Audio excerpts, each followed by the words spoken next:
The prevailing narrative directs public fear towards ICBMs and hypersonic glide vehicles. This is a fatal miscalculation. The kinetic cost of a missile exchange makes it a tertiary option, not a primary one.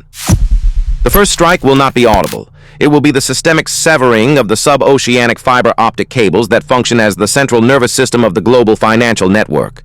A silent, kinetic amputation of liquidity and data. Simultaneously, the orbital surveillance grid, the eyes of the state, will be blinded. Not necessarily destroyed, but rendered inert through non-kinetic electronic attack or targeted laser dazzling. The objective isn't destruction, it's sensory deprivation. This protocol is engineered to create a blind Leviathan, a state that retains full nuclear launch-on-warning authority, but is stripped of the data required to validate an incoming threat. In a state of total information darkness, a solar flare or a sensor glitch meets the same threshold as a first strike. Escalation is no longer a choice, it becomes an automated reflex. The motive is not conquest. The motive is solvency. The war itself is a liability management protocol for a failing state. According to Ukrainian intelligence, Russian war deaths are already at unsustainable levels. This is not just a military metric. It is a domestic balance sheet entry.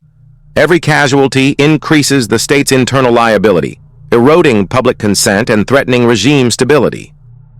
Western analysts, including those at CSIS, frame this as a core driver. When the kinetic cost of a conventional war becomes a primary domestic liability, the state must pivot its strategy or face collapse. The war has become unpopular and financially ruinous, forcing leadership into a solvency crisis where the political cost of retreat is just as high as the cost of continuing the conflict. This is a mathematical trap. This is where asymmetry becomes the only logical vector. Conventional military degradation, documented by rising casualty figures, removes standard options from the board.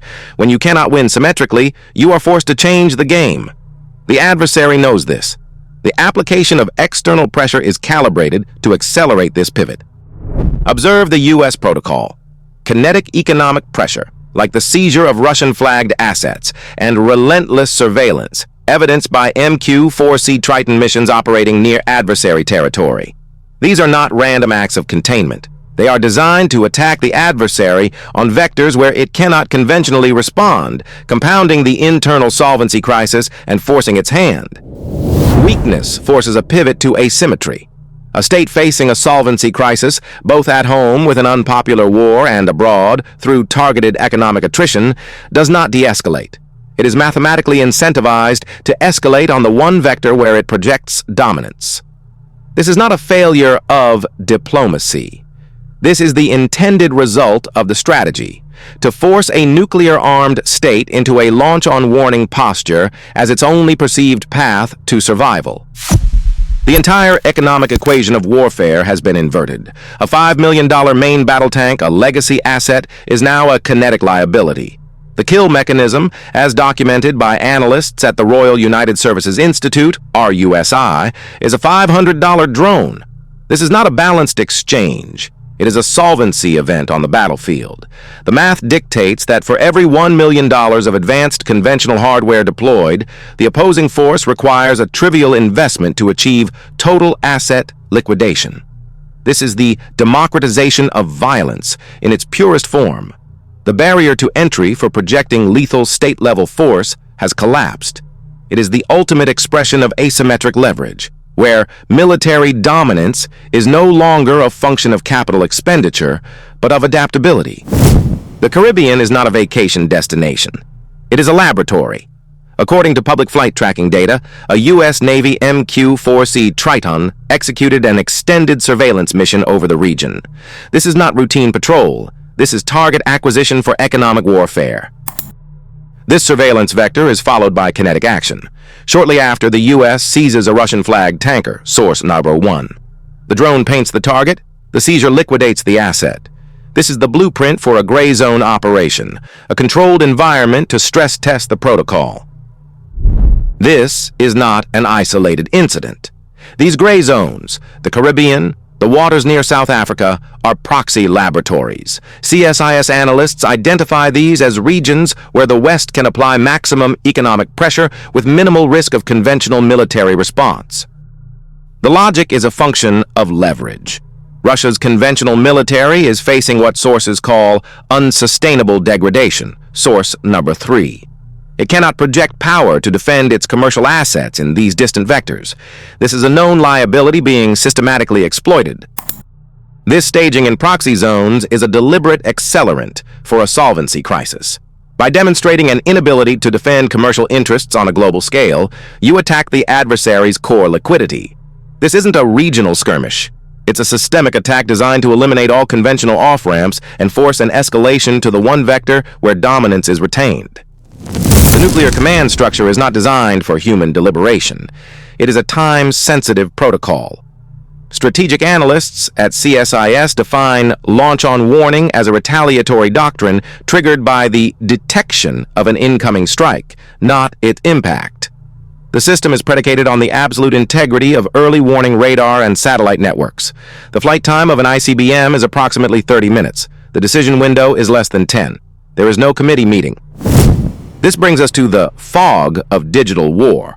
While the U.S. Navy deploys long-range surveillance assets like the MQ-4C Triton, source number 2, the primary asymmetric vector is not physical, but digital. A sophisticated cyber attack does not need to destroy a radar installation. It only needs to blind it. If the screens go black, the commander must assume the early warning network has been decapitated in the opening salvo of a first strike. The protocol accounts for this. Worse than blindness is data spoofing. The system is fed false signals of a mass launch.